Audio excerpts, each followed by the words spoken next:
21వ అధ్యాయం. మత్తయి సువార్త 21వ అధ్యాయము 5వ వచనం. ఇదిగో నీ రాజు సాత్వికుడై గాడిదను భారవాహిక పశుపిల్ల అయిన చిన్న గాడిదను ఎక్కి నీ యొద్దకు వచ్చుచున్నాడని సియోను కుమారితో చెప్పండి. చాలు. యేసు ప్రభు ఆఖరి జర్నీ ఇది. యెరికో పట్టణం నుండి యేసు ప్రభు యెరూషలేముకి వస్తున్నాడు. ఆ యెరికో పట్టణం నుండి యెరూషలేముకి వచ్చే మార్గంలో ఒలీవల కొండ దగ్గర నుంచి ఊరేగింపు ప్రారంభమైంది. ఒలీవల కొండ దగ్గర నుండి ఊరేగింపు ప్రారంభమైంది. ఆయన యెరికో పట్టణంలో నుండి వస్తూ ఉన్నప్పుడు శిష్యులతో అన్నాడు, ఫలానా ప్రాంతానికి వెళ్ళండి, కట్టబడి ఉన్న గాడిదను విప్పి తీసుకురండి, అది ఎవరికి అని అడుగుతారు, బోధకుడికి అని చెప్పండి అని చెప్పి ఆ గాడిదను తీసుకొని వచ్చారు. యెరికో పట్టణంలో నుండి యెరూషలేముకి వెళుతున్న అంతిమ యాత్ర, ఆఖరి ప్రయాణము. ఈ మార్గ మధ్యంలో ఒలీవల కొండ, ఈ ఒలీవల కొండకి దగ్గరలో బేతనీయ గ్రామం, మరి ఒక గ్రామం కూడా ఒలీవల కొండ దగ్గరలో ఉంది. ఈ ఒలీవల కొండ దగ్గర నుండి ఊరేగింపు ప్రారంభించారు. యేసు ప్రభుని ఊరేగిస్తూ ఉన్నారు. ఇది లాస్ట్ జర్నీ. యేసయ్య యెరూషలేముకి వెళ్ళడానికి ఇది ఆఖరి ప్రయాణము. ఈ ఆఖరి ప్రయాణంలో ఊరేగింపు ప్రారంభం చేస్తా ఉన్నారు.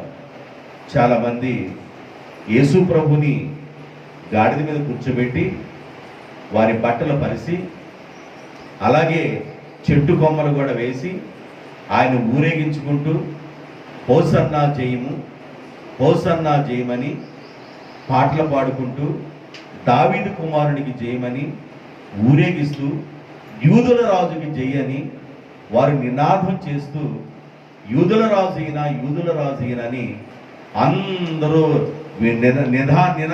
నినాదం చేస్తూ వారు ప్రయాణమై వారు యెరూషలేముకు వెళతా ఉన్నారు. ఈ యెరూషలేముకు వెళ్ళేటప్పుడు మత్తయి సువార్తలో రాయబడింది, ఇదిగో నీ రాజు సాత్వికుడై గాడిదనెక్కి నీ దగ్గరికి వస్తున్నాడు. ఎందుకు యేసు ప్రభు యెరూషలేముకి వెళుతున్నాడు? ఈ మట్లాదివారం రోజున యేసు ప్రభుని ఊరేగించుకుంటూ ఎందుకు యెరూషలేముకు తీసుకువెళుతున్నారు అని అంటే, చాలామంది ప్రజలు యెరూషలేముకు వెళుతున్నారు. కారణం ఏంటంటే పస్కాని ఆచరించడానికి. దేన్నంట? పస్కా. పస్కా అనగా పులియన రొట్టెల పండుగ ఆచరించడానికి యేసు ప్రభుతో పాటు అందరూ వెళతా ఉన్నారు ఆ పండుగను ఆచరించాలని.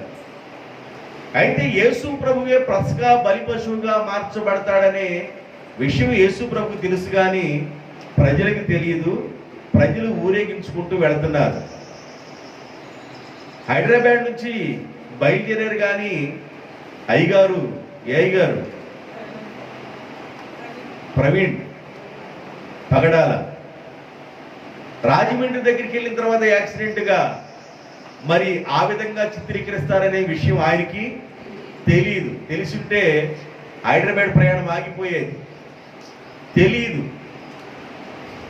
యేసు ప్రభువుకు తెలుసు, ప్రజలకు తెలియదు. పస్కా బలి పశువుగా ఆయన అక్కడ బలి అవుతాడన్న సంగతి యేసయ్యకి తెలుసు. తెలిసే ప్రయాణం చేస్తా ఉన్నాడు. ఆయన తెలిసి ప్రయాణం చేస్తున్నాడు.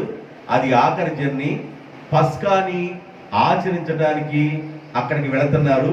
పస్కా పండుగ అనగా పులియని రొట్టెల పండుగ. ఆ పండుగలు ఆచరించడానికి యేసు ప్రభు గాడిద మీద ప్రయాణమై వెళుతూ ఉన్నాడు. ఇలాగ యేసు ప్రభు గాడిద మీద ప్రయాణమై వస్తాడు అని ముందుగానే జకరియా ప్రవక్త 9వ అధ్యాయము 9వ వచనంలో జకరియా ప్రవక్త ముందుగానే 100 సంవత్సరాల క్రితము యేసు ప్రభు గాడిద మీద ప్రయాణమై వస్తాడని ఆయన ప్రవచించారు. చదవండి. సియోను నివాసులారా బహుగా సంతోషించండి, యెరూషలేము నివాసులారా ఉల్లాసముగా ఉండండి. నీ రాజు నీతిపరుడును రక్షణ గలవాడును దీనుడనై గాడిద పిల్లను ఎక్కి సియోను కుమార్తె దగ్గరికి వచ్చుచున్నాడని చెప్పండి. సియోను నివాసులారా మీరందరూ ఆనందంగా ఉండండి, మీరు ఉల్లాసంగా ఉండండి. నీ రాజు వస్తా ఉన్నాడు, నీ రాజు మిమ్మలను రక్షించడానికి వస్తున్నాడు, కాబట్టి మీరు ఉల్లాసంగా ఉండండి అని జకరియా ప్రవక్త కొన్ని 100 సంవత్సరాల ముందుగానే ప్రవచించిన ప్రవచనము మత్తయి సువార్త, మార్కు, లూకా, యోహాను సువార్తల్లో నెరవేరింది. 4 సువార్తల్లో చెప్పబడి ఉంది యేసు ప్రభు గాడిద మీదను గాడిద పిల్ల మీదను వస్తున్నాడని. కాబట్టి ఇది లాస్ట్ జర్నీ. ఆయన గాడిదనెక్కి ఊరేగింపు చేస్తున్నారు, ప్రజలందరూ ఉత్సాహంగా ఉన్నారు, ప్రజలందరూ ఆయన్ని గణపరుస్తూ ఉన్నారు. దావీదు కుమారునికి జయమంటున్నారు, యూదుల రాజుకి జయమంటున్నారు. అలాగా ఊరేగించుకుంటూ ప్రజలందరూ పాటలు పాడుకుంటూ ఆనందంతో నింపబడి యేసు ప్రభుని తీసుకొస్తున్నారు. గాడిదని కూడా కింద నడిపించడం లేదు. విలువ లేని గాడిదకు యేసు ప్రభు ఎప్పుడైతే గాడిద మీద కూర్చున్నాడో విలువ లేని గాడిదకు ఘనత వచ్చింది. గాడిద అంటే మానవునికి పోల్చబడింది. గాడిద అంటే దేనికి పోల్చబడింది? మానవుడికి పోల్చబడింది. గాడిద బాగా బరువులు మోసింది, బాగా శ్రమ పడింది గాడిద. అందువల్ల ప్రయాసపడి భారము మోయిచున్న వారులారా నా దగ్గరికి రండి, వస్తే నేను మీ విశ్రాంతిని కలుగు చేస్తాను అన్నాడు దేవుడు. కాబట్టి ప్రయాసతో ఉంది అనేది పోల్చబడింది దేనికంటే గాడిద చాలా బరువులు మోస్తూ ఉంటుంది. విలువ లేని గాడిదకు యేసు ప్రభు ఎప్పుడైతే వచ్చాడో ఘనత లేని గాడిదకు, విలువ లేని గాడిదకు ఘనత విలువ వచ్చింది కనుక గాడిదని కూడా కింద నడిపించడం లేదు. గాడిద కూడా ఆ పరిచిన వస్త్రాల మీద నడుస్తూ ఉంది. ఇలాగ ఊరేగింపు జరుగుతుంది. యేసు ప్రభు గాడిద మీద ప్రయాణమై వస్తున్నాడు. వస్తూ ఏమి తీసుకొని వస్తున్నాడు? ఆయన ఊరేగింపులో వస్తూ యెరూషలేముకు వస్తూ ఏమి తీసుకొని వస్తున్నాడు? యెషయా గ్రంథం 62వ అధ్యాయం, యెషయా గ్రంథం 62వ అధ్యాయం 11వ వచనం. ఆలకించండి, భూదిగంతముల వరకు యెహోవా సమాచారము ప్రకటింపజేసి ఉన్నాడు. ఇదిగో రక్షణ నీ యొద్దకు వచ్చుచున్నది. ఇదిగో ఆయన ఇచ్చే బహుమానము ఆయన యొద్దనే ఉన్నది. ఆయన ఇచ్చు జీతము ఆయన తీసుకొని వచ్చుచున్నాడు. సియోను కుమార్తెతో చెప్పండి. జకరియా గ్రంథంలో రాయబడిన మాట యెషయా గ్రంథంలో, యెషయా గ్రంథం కూడా యెషయా భక్తుడు కూడా ప్రవచిస్తున్నాడు. సియోను కుమార్తెతో చెప్పండి, ఆయన రక్షణ తీసుకొని వచ్చుచున్నాడు. యేసయ్య ఒలీవల కొండ దగ్గర నుండి ఊరేగింపు చేసుకుంటూ యెరూషలేముకి ఏమి తీసుకొని వస్తున్నాడంటే రక్షణ. ఏమి తీసుకొని వస్తున్నాడంట? రక్షణ. ఎలా రక్షణ వస్తుంది? శుక్రవారం రోజు యేసు ప్రభుని ఏం చేశారు? శుక్రవారం ముందు రోజు ఏం చేశారు? పస్కా ఆచరించారు. శుక్రవారం రోజు యేసు ప్రభుని సిలువేశారు. యేసు ప్రభు కార్చిన పుణ్య రక్తం ద్వారా ప్రపంచ మానవాళికి రక్షణ కలుగుతుంది. అందుకనే రక్షణను తీసుకొని నీ దగ్గరికి వస్తున్నాడని సియోను నివాసులతో చెప్పండి, యెరూషలేము కాపురస్తులతో చెప్పండి, సియోను మనుషులతో మీరు చెప్పండి, సియోను కుమార్తెలారా యేసయ్య రక్షణ తీసుకొని వచ్చుచున్నాడు. యేసు ప్రభు ఈ ఊరేగింపు దేనికి వస్తున్నాడు అంటే పస్కాను ఆచరించడానికి వస్తున్నాడు. ప్రజలందరికీ రక్షణ తీసుకురావడానికి యేసయ్య ఊరేగింపుగా వస్తున్నాడు.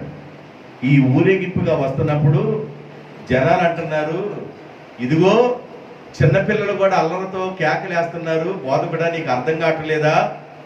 ఆ రకంగా కేకలేస్తుంటే నువ్వేం చెవులు మూసుకున్నట్లుగా ఉన్నావా అంటేను, పిల్లల కేకలేయటం మానేస్తే రాడ్ కేకలేస్తాయి బాబు, కాబట్టి వాళ్ళు కేకలేస్తానే ఉంటారు. దేవునికి స్తోత్రం, హల్లెలూయా. పిల్లల కేకలేయటం మానేస్తే రాడ్ కేకలేస్తాయి, కాబట్టి వాళ్ళు కేకలేస్తూనే ఉంటారు. ఈ కేకలతో వస్తున్నప్పుడు, ఇవన్నీ చూస్తున్నప్పుడు యేసు ప్రభుని ఆ పస్కాకి అయిపోయిన తర్వాత బలి పశువుగా ఆయన్ని సిద్ధపరిచిన తర్వాత పిలాతు అంటాడు, మరి రాజువు నువ్వని ప్రజలు నమ్ముతున్నారు, ప్రజలందరూ నువ్వే రాజు అని ఊరేగిస్తున్నారు, నిజంగా నువ్వు యూదులకు రాజువా అని పిలాతు అడిగాడు. అడిగితే నేను యూదులకు రాజు, యూదులకు రాజుగా ఉన్న ఈయన, యూదులకు రాజుగా ఉన్న యేసుక్రీస్తు ప్రపంచ మానవాళి కొరకు రక్షణను తీసుకొని బహుమానాలు తీసుకొని ఆయన వస్తున్నాడు. ఒక రాజుగా వస్తున్నాడు. యేసు ప్రభు రాజుగా వస్తున్నాడు. ఆ రోజున రాజులుగా ఉన్నవారు, బైబిలులో రాజులుగా ఉన్నవారు ఎవరైనా గుర్రాల మీద తిరిగితే యుద్ధానికి వెళుతున్నారని అర్థం. గుర్రాలు కాకుండా గాడిదల మీద ఎవరైనా తిరుగుతున్నారంటే సమాధానముగా ప్రయాణం చేస్తున్నారని అర్థం. యేసు ప్రభు గాడిద మీద ఎందుకు వచ్చాడంటే సమాధానాన్ని తీసుకొని వస్తున్నాడని అర్థం, రక్షణ తీసుకొని వస్తున్నాడని అర్థం, బహుమానాలు తీసుకొని వస్తున్నాడని అర్థం. అందుకని ఆ రోజుల్లో ఉన్న రాజులుగా ఉన్నవాళ్ళు మేము సమాధానంగా ఉన్నామని తెలియచేయడానికి గాడిదల మీద తిరిగేవాడు. దావీదు కూడా కంచర గాడిద మీద తిరిగేవాడు. దావీదు ఏ గాడిద మీద తిరిగేవాడు? కంచర గాడిద. దావీదు వృద్ధాప్యంలో తన కొడుకుని రాజును చేయాలని కంచర గాడిదనిచ్చి సొలొమోనుకి కంచర గాడి మీద ఊరేగించండి అని ఆయన పట్టాభిషేకం చేసిన తర్వాత కంచర గాడి మీద ఊరేగించండి అని దావీదు రాజు గారి యొక్క గాడిదను పంపించాడు. కంచర గాడిదను, గాడిద మీద ప్రయాణం దేని గుర్తంటే సమాధానానికి గుర్తు. ఈయన ఎలా వస్తున్నాడు? రాజుగా వస్తున్నాడు. ఈయన రాజ్యం వేరు, లోకరాజ్యం వేరు. ఈయన రాజ్యం వేరు, లోకరాజ్యం వేరు. ఈయన ఎలా రాజ్య పరిపాలన చేయాలనే ఆలోచనతో వస్తున్నాడు. యెషయా ప్రవచిస్తున్నాడు 32వ అధ్యాయం 1వ వచనం. యెషయా గ్రంథం 32వ అధ్యాయము 1వ వచనం. ఆలకించండి, రాజు నీతిని బట్టి రాజ్య పరిపాలన చేయును, అధికారులు న్యాయమును బట్టి ఏలుదురు. రాజు నీతిని బట్టి రాజ్య పరిపాలన చేయును. యేసు ప్రభు రాజుగా వస్తున్నాడు అంటే ఎలా వస్తున్నాడంటే నీతి రాజ్య పరిపాలన చేయడానికి వస్తున్నాడు. దేవునికి స్తోత్రం. రాజులకు రాజైన మన విభుని పూజ చేయుటకు రండి. రాజులకు రాజైన మన విభుని పూజ చేయుటకు రండి.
హల్లెలూయా.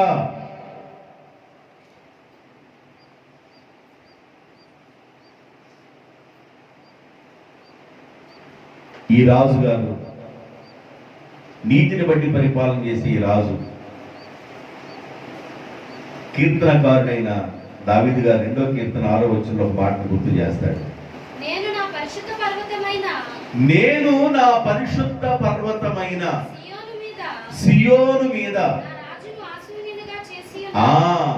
నేను పరిశుద్ధ పర్వతమైన సియోను మీద నా రాజుని ఆసీనునిగా చేసి ఉన్నాను. పరిశుద్ధ పర్వతము, పరిశుద్ధ పర్వతమైన సియోను. సియోను, సియోను నివాసులారా ఉత్సహించండి. నీ రాజు ప్రయాణమై వస్తున్నాడు. నీ రాజు రక్షణ తీసుకొని వస్తున్నాడు. నీ రాజు బహుమానాలు తీసుకొని వస్తున్నాడు. సియోను కుమార్తెలారా ఉల్లసించండి, ఉత్సాహంగా ఉండండి. నీ రాజు గాడిదను ఎక్కి మీ దగ్గరికి వస్తున్నాడు. ఆయన నీతిని బట్టి పరిపాలన చేసే రాజు. ఆయన నీతిని బట్టి పరిపాలన చేస్తున్న రాజుగా ఉంటాడు అని ఇర్మియా భక్తుడు 23వ కీర్తన 5వ వచనంలో నీతి చిగురుగా వస్తాడు అని ప్రవచించాడు. యెహోవా ఇలాగు ఆజ్ఞయించుచున్నాడు, రాబోవు దినాలలో నేను దావీదునకు నీతి చిగురును పుట్టిస్తాను. ఆ నీతి చిగురును పుట్టిస్తాను. అతడు రాజై నీతి పరిపాలన చేయును. ఇర్మియా చెప్పాడు నీతి పరిపాలన, యెషయా చెప్పాడు నీతి పరిపాలన చేస్తాడని. ఇర్మియా అన్నాడు నీతి చిగురును పుట్టిస్తాను, అతడు పరిపాలన చేసే రాజుగా ఉంటాడు. యెషయాకు ఒక నీతి చిగురును పుట్టిస్తాను. నేను దావీదులకు నీతి చిగురును పుట్టిస్తాను. యెషయా కుటుంబంలో నుండి వచ్చిన దావీదులకు నీతి చిగురును పుట్టిస్తానని వాగ్దానం చేశాడు. ఇది ప్రవచనం.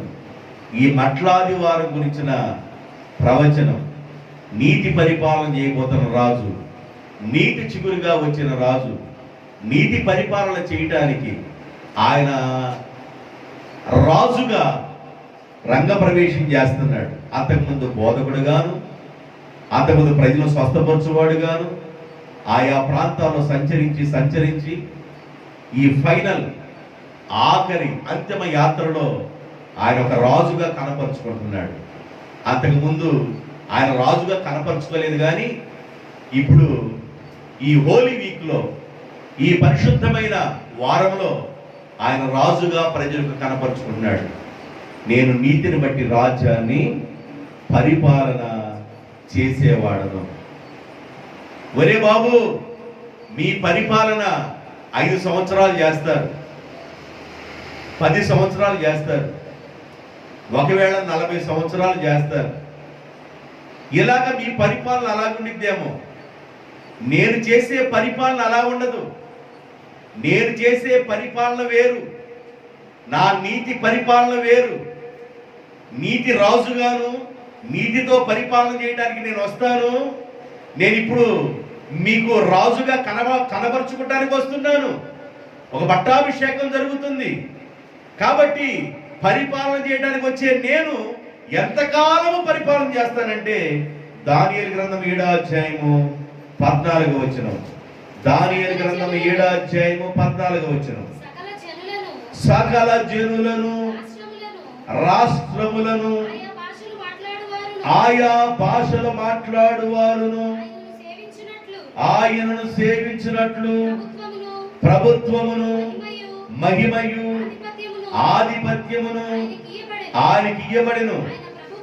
ఆయన ప్రభుత్వము శాశ్వతమైనది. ఆయన రాజ్యము అంతము లేనిది. ఆయన ఎలా పరిపాలన చేయడానికి వస్తున్నాడు? నీతిని బట్టి రాజ్యాన్ని పరిపాలన చేయడానికి వస్తున్నాడు. ఈ పరిపాలన చేయడానికి వచ్చే ఈ దేవుడు ఎంతకాలం పరిపాలన చేస్తాడు? శాశ్వత కాలము. ఏ కాలం అంట? శాశ్వత కాలము పరిపాలన చేయడానికి ఆయన రాజుగా వస్తాడు. ఈ మట్లాదివారం రోజున యేసు ప్రభు రాజుగా కనపరుచుకున్నాడు. అయితే యేసు ప్రభుని గుడ్ ఫ్రైడే రోజున సిలువ వేశారు, ఆయన్ని సమాధి చేశారు. ఆయన పునరుద్ధరణై 40 రోజుల తర్వాత అపోస్తులందరూ కనబడి 11 సార్లు కనబడి ఆయన ఆరోహణమై వెళ్ళిపోయాడు. మరలా ఎక్కడికి రాబోతున్నాడంటే, ఎక్కడైతే ఊరేగింపు ప్రారంభమైందో ఒలివల కొండ దగ్గర, మళ్ళా అక్కడికే రాబోతున్నాడు. ఏ ఒలివల కొండ దగ్గర అయితే ఊరేగింపు ప్రారంభమై యూదుల రాజుకే జై, దావీదు కుమారునికే జై, నీతిని బట్టి పరిపాలన చేయు యేసయ్యకే జై అని ఎప్పుడైతే వాళ్ళు జై జై చెప్పుకుంటూ వెళ్ళిపోయారో, ఆయన సెకండ్ కమింగ్ లో రాబోతున్నప్పుడు ఆయన మరలా ఒలివల కొండ దగ్గర నుండి మరలా ఊరేగింపుగా వెళ్ళిపోతాడు. ఆ ఊరేగింపు వెళ్ళిపోయిన తర్వాత ఆ రాజ్యాన్ని అప్పుడు పరిపాలన చేస్తాడు. ఎంతకాలం పరిపాలన చేస్తాడంటే శాశ్వత కాలము. నీతిని బట్టి నేను పరిపాలన చేస్తాను, నీతి రాజుగా వస్తాను, శాశ్వత కాలం పరిపాలన చేస్తాను. ఈ పరిపాలన కాలానికి అంతము లేదు. రాజుగా రాబోతున్నాడు యేసు. దేవునికి స్తోత్రం. యేసు రాజుగా వచ్చుచున్నాడు. భూలోకమంతా యేసు రాజుగా వచ్చుచున్నాడు. భూలోకమంతా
పట్టణంలో ఉండి యేసు ప్రభు యెరూషలేముకు ప్రయాణం అవుతున్నాడు.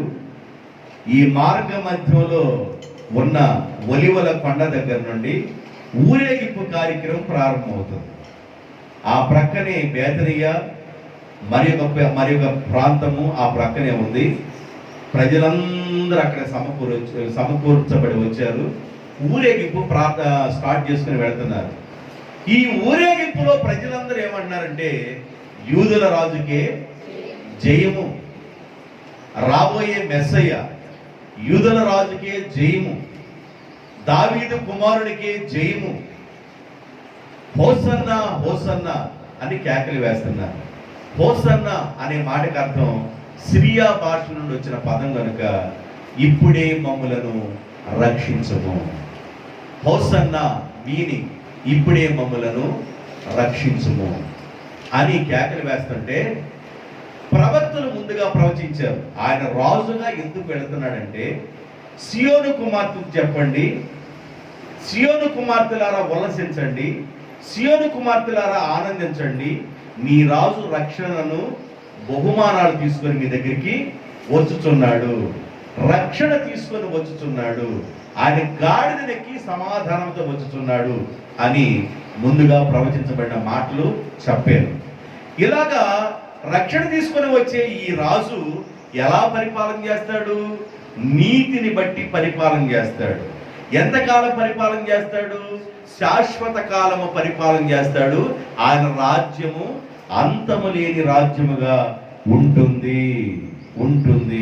9వ అధ్యాయం యెషయా గ్రంథం 7వ వచనం. ఇది మొదలుకొని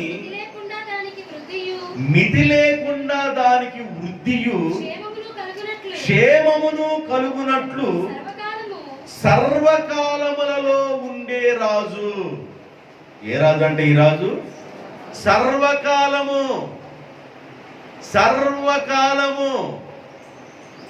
అన్ని కాలాలలో ఉండటానికి వచ్చే రాజీన.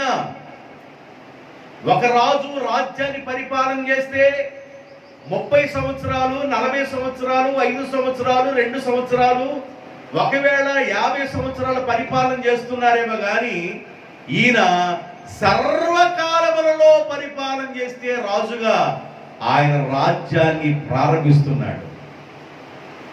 సర్వకాలంలో పరిపాలన చేసే రాజు, శాశ్వతముగా ఉండే రాజు, ఆయన రాజ్యానికి అంతము లేని రాజ్యాన్ని పరిపాలన చేయడానికి ఆయన ఇప్పుడు రిబ్బన్ కట్టింగ్ ప్రారంభోత్సవం చేస్తున్నాడు. రాజుగా రంగప్రవేశం చేస్తున్నాడు. అయితే యేసు ప్రభుకి పట్టాభిషేకం జరిగింది. రాజుగా పట్టాభిషేకం జరిగింది కానీ సింహాసనాసీనుడు కాలేదు. ఆయన్ని బలి తీసుకున్నారు, సిలువ వేశారు, సమాధి చేశారు. 3వ దినాన్ని తిరిగి లేచాడు. 11 సార్లు శిష్యులకు కనపడ్డాడు. 40 రోజుల తర్వాత ఆరోహణమై వెళ్ళిపోయాడు. రాజ్యాన్ని పరిపాలన చేయడానికి ఆయన మరలా రాబోతున్నాడు. దేవునికి స్తోత్రం, హల్లెలూయా. ఎంతకాలం ఉండే రాజు అంటే సర్వకాలములలో ఉండే రాజు, సర్వకాలములో ఉండే రాజు. ఈ రాజు సర్వకాలములో ఉండే ఈ రాజు మరలా వచ్చినప్పుడు ఆయన ఏం చేస్తాడంటే, మత్తయి సువార్త 25వ అధ్యాయము 34వ వచనం. మత్తయి సువార్త 25వ అధ్యాయం 34వ వచనం. అప్పుడు రాజు తన కుడి వైపున ఉన్న వారిని చూసి, నా తండ్రి చేత ఆశీర్వదించబడిన వారులారా రండి, లోకము పుట్టినది మొదలుకొని మీ కొరకు సిద్ధపరచబడిన రాజ్యములో స్వతంత్రించుకొనండి.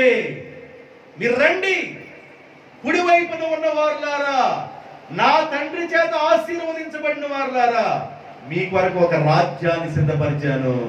అది అంతమలేని రాజ్యము, ఆ శాశ్వతమైన రాజ్యము. ఆ రాజ్యంలోకి రండి అని వెల్కమ్ పలుకుతాడు. కుడివైపున ఉన్న విశ్వాసులను చూసి వాళ్ళు గొర్రెలు అన్నారు, గోధుమలు అన్నారు. మంచి చేపలు అన్నారు, నక్షత్రములు అన్నారు. ఇలాంటి వారిని దేవుడు ఆహ్వానిస్తున్నాడు. నేను రాజుగా వస్తున్నాను, ఇప్పుడు యెరూషలేముకు ప్రయాణమై వెళుతున్నాను, ఊరేగింపు బాగానే జరుగుతుంది, పట్టాభిషేకం జరుగుతుంది, యూదుల రాజులు చేయి అన్నారు, హోసన్నా చేయమన్నారు, దావీదు కుమారుడు చేయమన్నారు, ఊరేగింపు చేసుకుంటూ వెళుతున్నారు.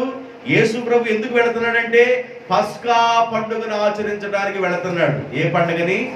పస్కా పండుగను ఆచరించడానికి యేసు ప్రభు వెళుతున్నాడు.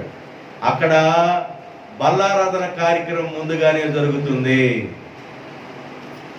అక్కడ కూర్చోబెట్టి ముందుగా యేసు ప్రభు సిలువుకి వెళ్తాడు అనగా ముందుగానే కూర్చోబెట్టి ఆయన రొట్టెని విరిచి, నా శరీరముగా భావించి తీసుకోండి, ద్రాక్షరసం తీసుకొని ఇది నా రక్తంగా భావించి తీసుకోండి అని ఈ రెండు విషయాలు చెప్పడానికి ముందుగా పాద పరిచర్య చేశాడు.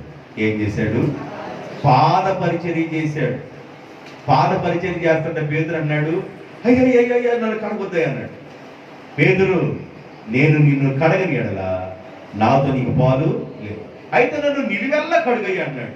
ఒక్కసారి కడగబడిన తర్వాత మరలా కడగబడడం అవసరం లేదన్నాడు. అంటే బాప్తిజానికి గుర్తు. దేవుని బిడ్డలారా, ఇలాగ తగ్గించుకొని